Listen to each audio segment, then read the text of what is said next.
My Sorry. Okay, perfect. Okay, I'm ready.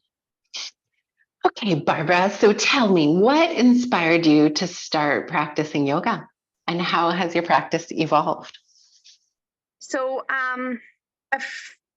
few years ago, my health declined, and I had been working through some chronic illnesses, and I also had received a complex PTSD diagnosis. And as soon as you have answers to what's bothering you or that's causing life to be a little hard, at least for me, I like to figure out what I can do to improve that. So I heard about the benefits of somatic work, either somatic therapy, like talk therapy, or even somatic body work. And yoga came up for me. You were recommended, and I tried it, and it's different than what I've ever experienced before, and it is hard work, but not a physical hard work. It's a brain exercise to let go of the control that society has told us that we need to have. So that's what's been different for me. It's been a practice to restrain myself from going to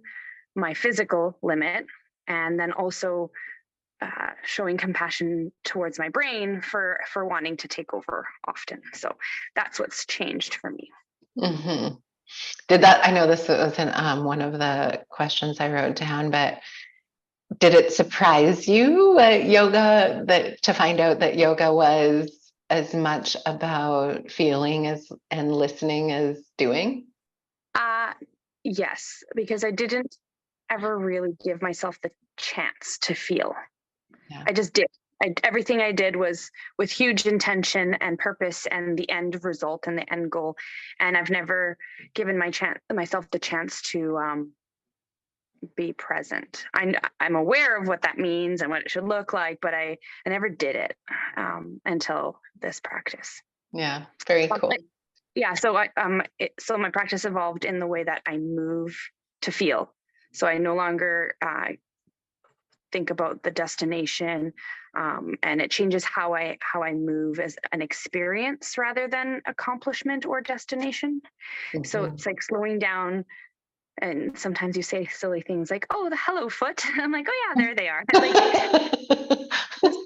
recognizing that I have body parts that exist within my experience, and not that they're part of the destination movement end result. So mm-hmm. It's more of a, yeah. Well, I think, yeah, it is hard to explain. It's hard to put words to, but I'm thinking of when I first met you, and I was trying to say things like that to you, like, here's your foot. And it was like, I think we all begin in this place of like, of course there's a foot, and we mentally know that, but today where you're at, like just hearing you say that, it's like, now you know your foot, yeah. And you might, we all still kind of need the reminders to like visit them, say hi to them more often, but now you have access to your body. Yeah. Another example of that would be, oops, there's some button here, is that I have almost like a muscle memory of feeling that's developing, where instead of just knowing I have a foot, I remember what my foot feels like, or when I lay on the mat and my shoulders used to never rest. I always was hyper vigilant and guarded. And now I remember what it feels like to let them down and what the floor feels like beneath my shoulders. Mm-hmm. And now I can go back there where I couldn't do that before. And now there's a muscle memory versus this like mindless memory of just doing. I remember what it feels like, so I can go back there again to the same feeling. Yeah. So. It's profound how far you've come, really. Okay. Yeah. Can you share a story about a time when your yoga practice helped you overcome a difficult challenge or an obstacle? Yeah. So for me, it has been probably my chronic pain. Has significantly improved, because I think, in a situation where I was in a permanent flare, a permanent and guardedness, pain and pain sensations, because those were familiar. I guess you stay with what's familiar even when it's a negative sensation. and I never had a chance to have a break. Like they say, people get flare-ups, but my flare-ups just kind of stayed flared, and there was no reprieve. So what I found is that with having been more consistent with yoga, I have had times of reprieve where I could let go of it, because I was holding on to it out of, I don't know if there's a fear of the unknown of it being worse, possibly. So you just hold on to it, even when it's not a good thing to hold on to. And I think with this practice, I've been able to let go and just see what happens and trust that something good could happen. And what it's done is it given me a break from that chronic pain. So, and then chronic pain turns into chronic fatigue. And so my energy is better. I'm sleeping better. My balance is better. It's like my body's had been given permission to take a break from all the hard work. And now I can just enjoy the adventure versus going on a very big expedition that's hard and heavy, and I don't know what's going to come. And so I think it's kind of been like a holiday. Yoga has been a holiday. Yeah. It kind of puts us on like an enjoyable journey rather than like a hold on for your life kind of ride, Yeah. Cool. And again, some of these might be redundant, so feel free to skip, or if you feel like you've already answered it. But how has yoga helped you improve your physical health, such as flexibility, strength, or balance? Okay, so I mentioned that my sleep has improved, and sometimes I do still struggle with sleep, but I definitely sleep well when I have practiced. And I also think that the yoga it's soothing my nervous system that is programmed to be on high alert, just with my trauma, my chronic illnesses. But what I've noticed is that when I do my yoga, my nervous system is soothed, and I sleep with more ease. I don't have distressing dreams when I've done yoga. And my dreams are not always nightmares, but they can be a stressful scenario of some sort. But I don't have those as frequently when I've done my yoga, which means it is doing something positive for my nervous system, so that when I do go take a rest, I'm going to have a more peaceful rest. Mm-hmm. So that's what I think it's done for me. Wow. Yeah, just hearing you say that, I think, in general, our yoga practice, whether it's 10 minutes, 15 minutes, half an hour, it's time where we get to process all of that stuff that accumulates within our nervous system. We get conscious about our breath, we feel things, and we let them go. So instead of doing all of that at night when we go to sleep, we're doing some of that on our mat. It's pretty profound. Like you said, letting them go. Otherwise, they just they build up. And then, like you said, in our movement of our bodies, the segmentation, it's all just chunky and rigid. Mm-hmm. And when you do the practice and you're mindfully breathing and you are letting things flow, they flow right out. And then they're not there when it's time to rest and sleep. So yeah, that's a cool way to think of it. How about, has yoga helped you to improve your mental health, such as reducing stress or anxiety? I mean, I think we've touched on this a little bit already, but I can say that because of the yoga, I'm better able to show myself compassion and positive words of appreciation. And that's usually, it started with you when at the end of practice today you did it, where you have us say a word of appreciation or a positive affirmation or some gratitude. And those things I have done before, but they never really stuck. But with this practice, I've began to trust my words and receive the compassion that I have, and I can feel the genuine authenticity of it now, where before they were just words. Mm-hmm. And I could give them to others, but to receive them for myself, they were harder to trust, or that I'm deserving of them. And so I do feel like that has improved for myself. And I think in one of your other questions, it talked about how I feel towards other people. Mm-hmm.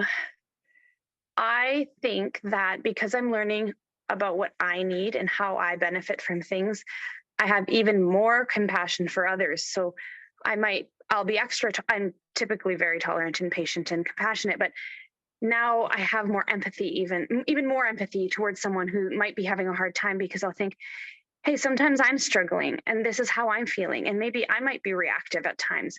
So I receive other people's distress or negative vibe or words less personally. And I think, what are they going through right now? This isn't personal. I'm less sensitive to other people's reactions to me. And I don't take it as personally, and I have more patience and compassion and empathy, and I'm able to communicate to them if they've offended me in a positive way. Whereas before I would not say anything, but now I can say, hey, I'm feeling a little bit offended here, and explain why, and then they'll explain what they're going through, and I'm like, yeah, I thought maybe there was something more, like, whereas I would just be quiet and say nothing and just be silently offended or have my feelings hurt. And now I can proactively or productively communicate without there being any burnt bridge or hurt feelings, and no built up of resentment. So I think I'm letting things be present versus internalize them and then hold them in, and so that's Well, what when I've I hear noticed. you say that, I think that the heart of that is that you have an increased awareness. And it's like you're more conscious of everything that's going on in any given situation, and can kind of delineate, like, that's yours, this is mine, instead of getting wrapped up in like immediate kind of reactivity. Yeah, reactivity. So that's the thing, is like, I've always been hyper aware, and I think they call it in the trauma world hyper vigilant. So I've Yeah. always had that skill, but it's always been in the panic, protection, Hmm. safety, all of that, in that fear lens. And now I have a more loving, compassionate lens for myself, and it's translating to being better with others. Mhm. I've always been good with others, but at the sacrifice of myself. And now I'm able to Mhm. support and protect myself, as in I'm not taking on someone else's negative Mhm. vibe, and I can communicate it because I'm so aware, but Mhm. not in a stressful way. It's Mhm. like you said, what did you call it? Just self-awareness, or like, Yeah. I think that compassion that we find for ourselves through this practice, that you can't really anticipate, and it's difficult to explain how and why that translates out. Like, even when I hear you talk about it, it's like, it is fascinating. I mean, I've experienced it myself too, and I see it in other people, that as we become more acquainted with the things that go on inside of us, and give ourselves permission to let go, it's like, because we move through that process, we realize, like, everybody's going through that, and I guess that's where the compassion comes from. But yeah, I don't think that's something, nobody goes into yoga thinking, like, I'm going to do this so I can be more compassionate to other people. It's just something that happens. yeah. No, it's pretty interesting. Mhm. It allows there to be more peaceful, confident, positive interactions with myself as well as with others. Mhm. And again, I'm going to compare it to how my physical body remembers how that my foot felt on the mat or my shoulders felt on the mat. I'm now practicing how this feels emotionally, the interactions, and I will repeat them, because there have been no consequences to being open and honest and compassionate. There Mhm. will be at times that someone will be reactive to me, but that is their reaction to their own interpretation of the situation, and not my fault in any way, like my having impacted the outcome in any way. Yeah. And that's really reassuring, because I'm practicing that more with people, and I'm being open and honest and genuine, and they're not reacting how I fear they might. Yeah. And the more often I do that, the more familiar that will be, and the more comfortable and more trusting I can be of others. Yeah. That's Mhm. amazing. That's really profound. Um, Can you share a story about a time when you felt a deep sense of peace or connection during your practice?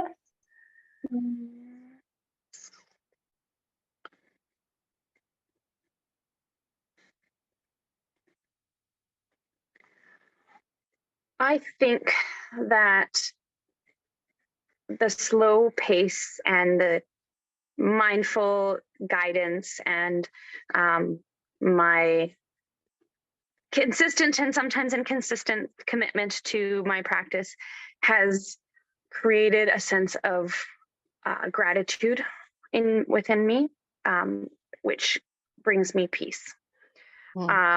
I feel like I am uncovering who I am, who I should be, not should, but who I'm becoming, I'm becoming who I'm supposed to be, because I'm layering and I'm unlearning what society and my upbringing has coached me to be, and that has been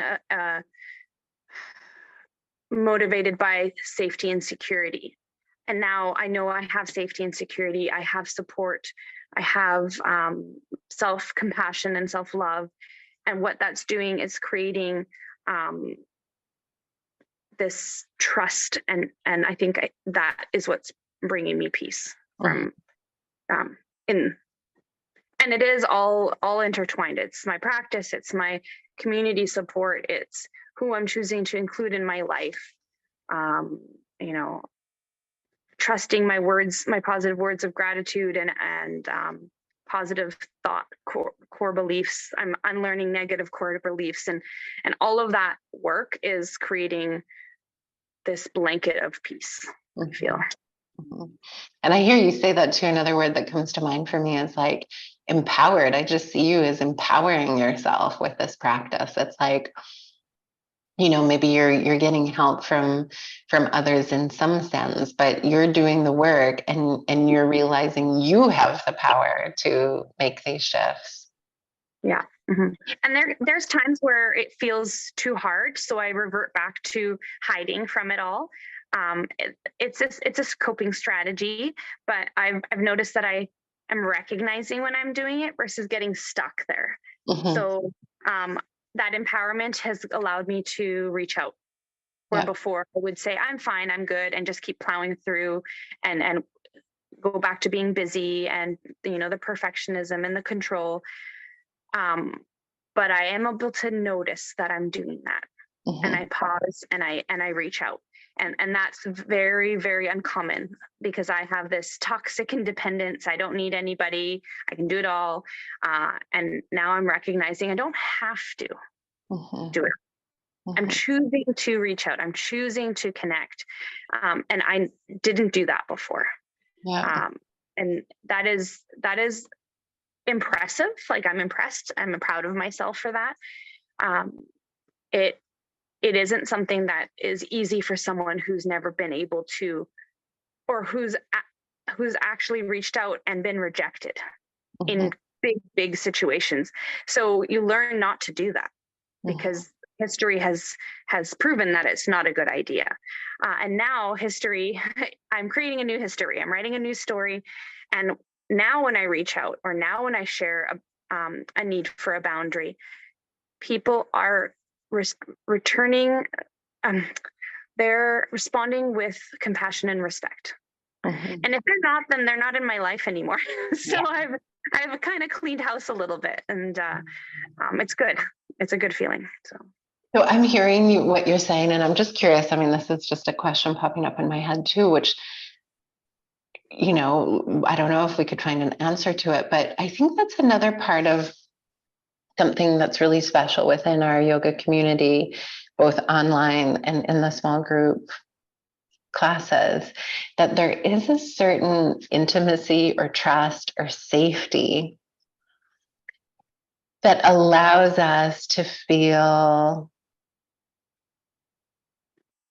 safe, I guess, to be vulnerable, to reach out, to share.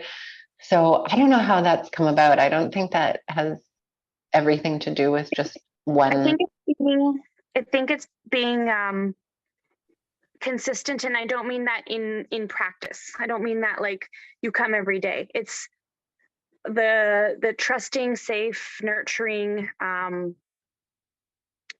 welcoming, being seen, being heard, those things are consistent. And when they become consistent, people can trust that they'll be there. Mhm. Those things will be there. And it creates the ability to be vulnerable. Yep. Because And that's, I think, will always be there. There's that safety net is there. There's very probably no instances where it didn't exist for you when you needed it. mhm. As that becomes consistent, then people can like breathe and trust that it'll be there for them. Yeah. And I think that's something that's unique maybe about our community, our yoga community, is that it's not a drop-in kind of thing. Like when people find it, it's got to feel like a really good fit. And then I'm pretty bold or tough or direct with people when I say, like, you got to be consistent. Like there is no chance here to just come once in a while. If you're going to work with me or join this community, you're only going to benefit if you keep showing up. So I think that, that's something really sweet that we all do for each other, is we consistently show up, and that builds that kind of trust and intimacy where we can do this deeper work. And I know that when I need to reach out, you're always there. And then I also know that if I've kind of gone quiet, you connect to see how I'm doing. So I think that consistency of when we withdraw ourselves, we know we can reach back out without consequence. Mm-hmm. And you reach out if I've pulled away because you've noticed a little silence. Mm-hmm. And those things are keeping us accountable, but without shame or consequence. Mm-hmm. Mm-hmm. And whereas if you go to a gym or a yoga place and if you've gone too long without going, you just won't go back again because you're like, it's been too long, and I'm going to get judged, or everyone's going to be better than me by now. And this doesn't exist with the practice within your community. And it feels like there isn't like a this end result that we're expecting. And this is just a practice, and it's always here. There is no like beginning and end. There's just it exists. And I think that is a huge reassurance to people as well, that there isn't any expectations or pressure or guilt or shame if you've taken some time away. And I think that's super nice to hear. Yeah. It makes me think of this other studio that had these like status, like, it was like you could get like gold status, if you consecutive days, and then there's the shame board. No, failure. Yeah, we won't do that here. How about, can you share a story about a time when you were able to apply the principles of yoga off the mat in your everyday life? Probably the breath work. I think that I have applied in many scenarios. Often if I'm about to go do something where I'm heightened and my breath is a little shallower, or my heart's racing a little more, I can, because of the yoga practice, take a pause, take a breath. I've done something where I've like scanned my body. I was driving. I often get anxious driving if I'm going to be late for something, or I'm going to something new and unpredictable. And I did a little scan, and I said to myself, and I'm also learning about emotions and how emotions are a little bit confusing, how excitement and anxiety feel exactly the same. So I had a feeling of either excitement or anxiety, and I needed to, I guess, be with it. So I took a moment and I did some breath work, and I thought, am I feeling anxious right now or excited? And because it feels the same. And with my breath work, I was able to regulate and calm myself, and I recognized that I was excited. I'm looking forward to whatever this event was. I'm like, okay, I am feeling excitement. And it was really nice because then it changed my lens and it changed my drive. I was a little more lighthearted, and my had my more optimistic, excited lens on, versus if I had recognized that it was anxiety, then I would probably be dreading getting there and dreading what was going to happen, and just thinking too much. And with being able to, while driving, calm my breath and think about it, I was able to recognize that I was truly excited, and it just kind of turned my drive around into a positive way. That's huge. That's huge. Yeah, I think when we get this awareness under our belt, we waste less time, right? We catch ourselves when we're, you know, going forward or back in time, and we realize, okay, right now, here I am. And then, yeah, we start to have some choice. That's pretty big. It's true, because when you said that, it's like going forward or backwards. Because I recognized that I was able to recognize that I was excited, I was able to be present and enjoying the moment. Whereas if I hadn't done that, then I would have been going towards the forward, fearing what was coming, and wasting so much time and energy and thought on the unknown, when I was able to intercept it and be like, nope, this is a positive, this is exciting, I'm looking forward to it.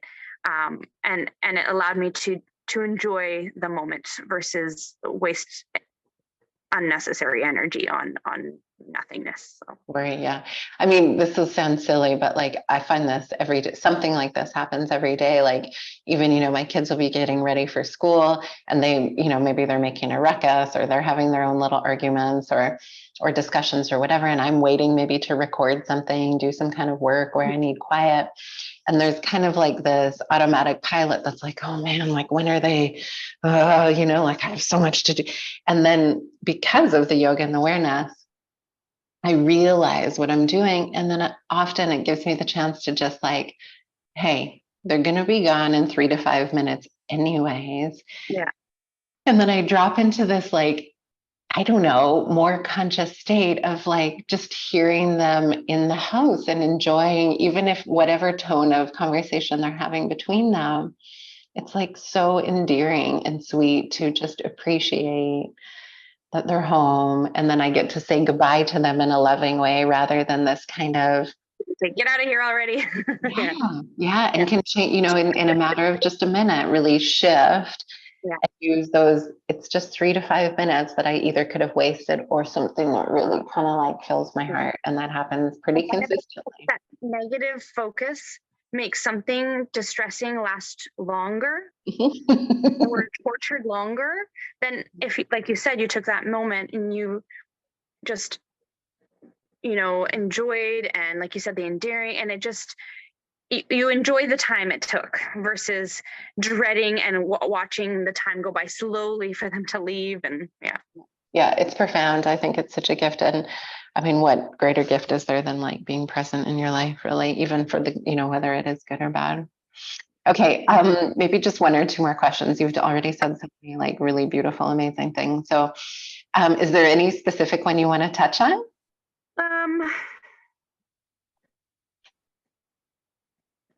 What else is there? Well, okay, I'm going to tell you about the limiting beliefs and negative self-talk, because so let's say, what did I say here? So being present and in my body helps my brain not get too involved. So when I'm on the mat with you, I am able to think about what my feet are doing and how my shoulders feel on the mat.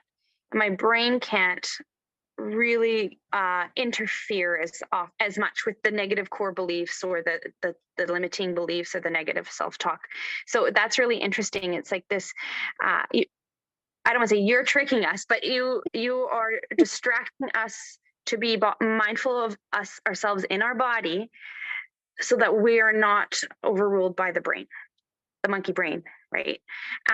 So I've done some writing exercises with you in our book club, as well as with my therapist, and I wrote out all of the negative core beliefs that I could come up with, and it was very discouraging to realize how many existed. And I've never said them out loud or even allowed myself to think about them. So that was a really interesting activity. But then I decided to rewrite them. So I worked on rewriting it. And so if I had one that was, I'm not a very good writer, then I wrote, I am a brilliant I think one of the activities said a brilliant and prolific writer. I don't actually make any money, but I am a really good writer. And now I don't feel any shame to say it, where before I would be kind of insecure or coy or timid about it. And I have a girlfriend doing her master's, and every week I help her write her weekly homework assignment. And she texts me back, "We got an A on our paper." And I'm like, "Yeah, we are great writers," I say. That's awesome. But to believe something that I used to believe the opposite, or let others let me believe something about myself. Yeah. And so this self-assurance and this confidence and empowerment has transferred into my rewriting limiting beliefs. That's I amazing. still have work to do because I didn't do that with all of them yet.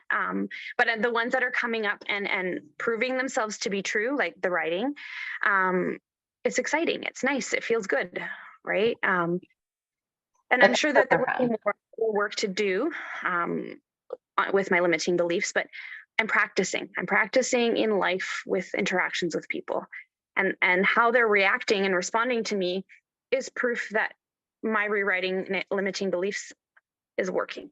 Yeah, yeah.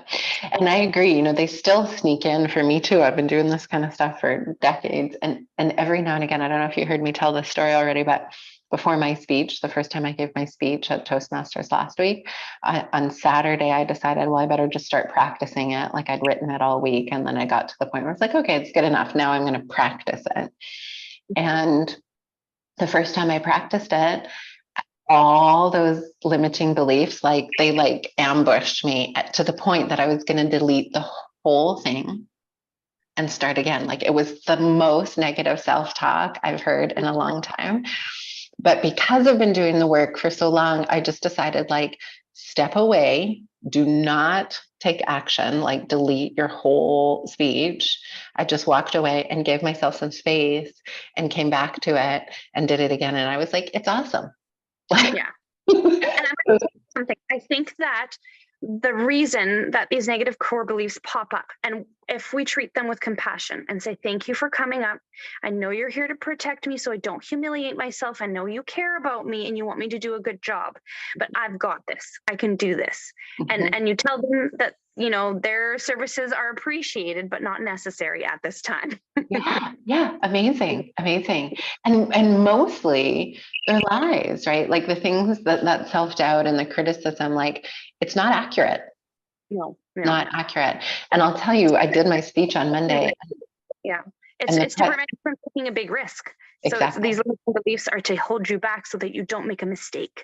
Exactly. But we can grow if we make take no risks and make no mistakes. And so, yeah, anyway, yeah. Yeah, I know. It's so profound.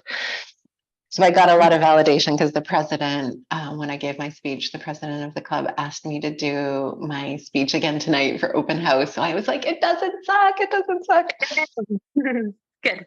But that's how much those limiting beliefs could play on us, you know? Yeah, they do. Yeah, for sure. I could have quit.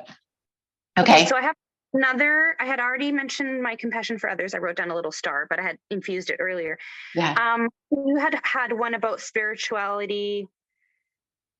I think I'm still developing how I feel about my relationship with that, but I had gone on this yoga retreat a year ago, and I remember being nervous about going because I knew that we'd be doing yoga every day, and it was possibly going to be this mainstream old school yoga that I remember, and I was afraid that I would lose my practice that I've been doing with you, that I would get kind of like thrust into the intensity of mainstream yoga, and I would lose I want to call it a discipline to not go back to my old ways, to not push to my limit, to not let external pressures and from my need to perform at the level that people expect from me. And so I went into this a little apprehensive, and I was pleasantly surprised that I went in and I was not influenced by the external, and I just did my practice. I felt my body. I didn't go to my limit.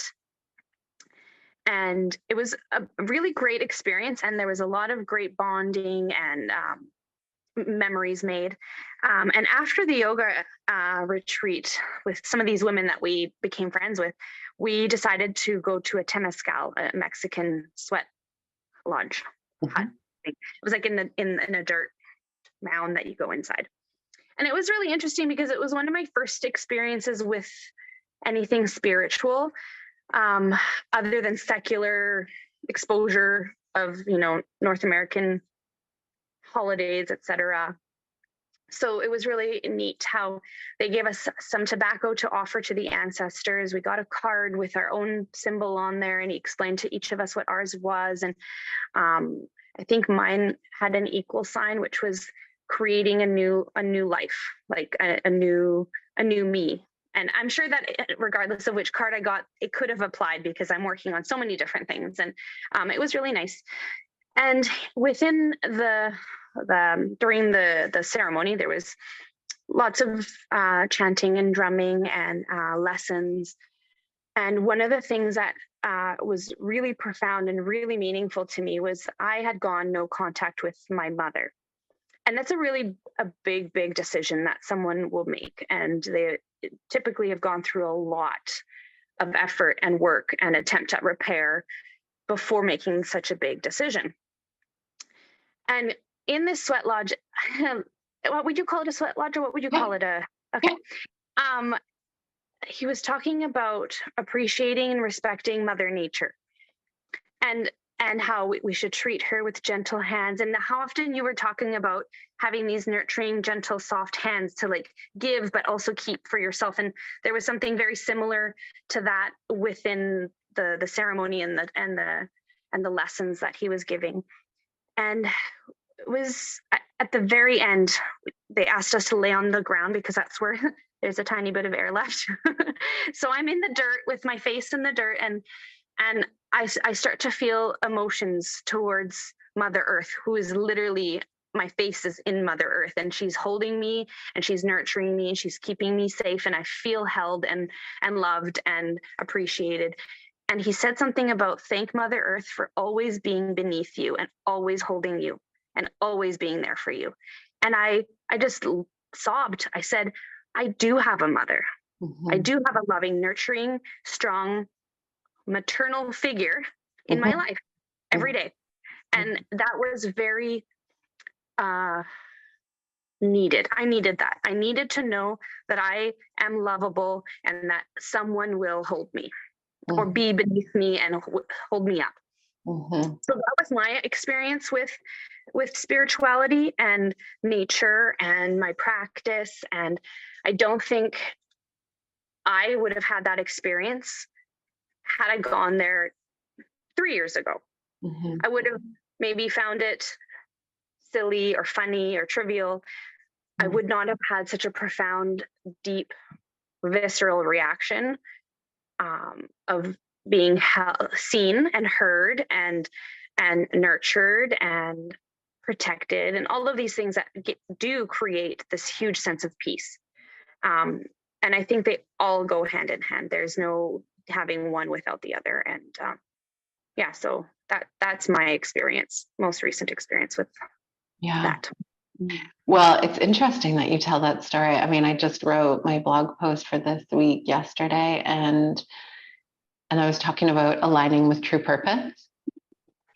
And then as I was writing, it kind of, the words kind of come, or message kind of comes to me. And it was like, in order to figure that out, you have to connect to this place inside of you, this deeper place inside of you that I was having trouble finding the word for. Like, is it spirit? Is it inner voice? Is it source energy? Is it, because I don't know, how do we define this? And it's not something, spirit or spirituality or connection to something greater and more meaningful, like earth or whatever you want to source, whatever you want to call it, is not something that is actually part of our culture. It's not something that we really get to explore much of. So as I was writing this and just hearing you talk, I was, it's just making me realize, like, this is something we've lost. This is something we've lost. And I think our yoga and traditions like temazcals or sweat lodges or other ceremonies that connect us back to our nature, they're those things that are helping us to reconnect with that part of us that can guide us, that can give us that feeling of like coming home, being held, not being alone, you know. Mhm. So I think that's awesome that you found that. And I don't think you're alone in this kind of like, this is new. Yeah. Mhm. This stuff is new because I think our society just at some point just became so material focused or intellect focused, mind focused, body focused, that this other piece of us, it's even, you know, in the past, I've even steered away from saying what I do has anything to do with spirit because it's so kind of taboo or like woo woo, but it's It can make people absolutely. uncomfortable. It can make people uncomfortable because it's so unfamiliar. We don't know it. But now that I've had a positive, very eye-opening experience, I am more open to it. Where Yeah, it become a familiar uh, experience that is comforting versus unnerving or new or scary. yeah, So again, this consistency of positive interaction with spirituality, with yoga practice, with this community, yeah, that consistency is going to develop the sense of peace and connection to all of those parts. yeah, yeah, yeah. It's profound, and I think that in part that's why we're hungry. You know, we're like starving because there's this whole piece of us that's kind of been left aside, and I think that's in part what we're finding in our practice and our lives again. Mhm. Well, amazing. I think you said so many incredible things. So, I mean, we could probably chat for like 2 days about these topics. Well, I hope I was helpful. I wrote it all down, so I didn't try not to read from it, but I kind of connected where I could. So It's awesome. I mean, even if you wanted to take pictures and send me your writing, I would even type out the really juicy parts if you want. You don't have to, but stuff like, what did I say here? That was, this yoga has helped me slow down, assess, and feel. I scan and see what I need. I'm less and less reluctant to seek connection and support. Like I have some really good. I'm a good writer. I'm just kidding. you are. Better than I can paraphrase myself. So Yeah, yeah, send those if you want to. I mean, and you don't have to do like I'd be happy to type it out if you just want to photograph it or I'll screenshot. send it to you. Yeah. Yeah, that'd be My awesome. handwriting got messier as I went on, so but I'm sure you'll be able to read it. So Yeah, I'd love to use any of those little phrases. And you're very articulate and you are a good writer and a good speaker. thank you. But my limiting, don't even try and get me to come to Toastmasters. I I'll was just thinking. work towards that maybe. So Well, I think, through your journey, you have already, and I can just imagine where you're headed. Like when I feel like that in myself, like I have um, faced so many of these just deep things that everybody goes through that when you do get to the other side, you can't but help want to share that so other people can see like everybody starts here and anybody can get through it to over here, which is such a nice place there to be. I know, and I have these moments of like, oh, I used to not be able to kneel on my knees. It's like such a concrete example, but it's like I really couldn't. How Yeah. did peekaboo? Yeah. I have a little one here. She's very good during my Aw, time. thank you, Um, little one. this morning, my friend said that their daycare was closed, and if I Oh, could have them here. And then at the last minute, I asked my girls if they wanted to stay home, and they did. oh, So they played Barbies and played the puppies, and they went to the. Did you pee your pants? It's okay. Thanks. to be Watch these. minded. It's okay. It happens. Yeah. Don't record that part. Just kidding. That's okay. That's okay. She'll only take the bit where we're doing our good stuff. I can edit that. Thank you so much. I hope you have a fantastic day. A million thanks for doing For this. my farmers, I love them. Oh, you deserve them. Okay, thank you. Bye. Okay, bye, beautiful. Bye. You want water?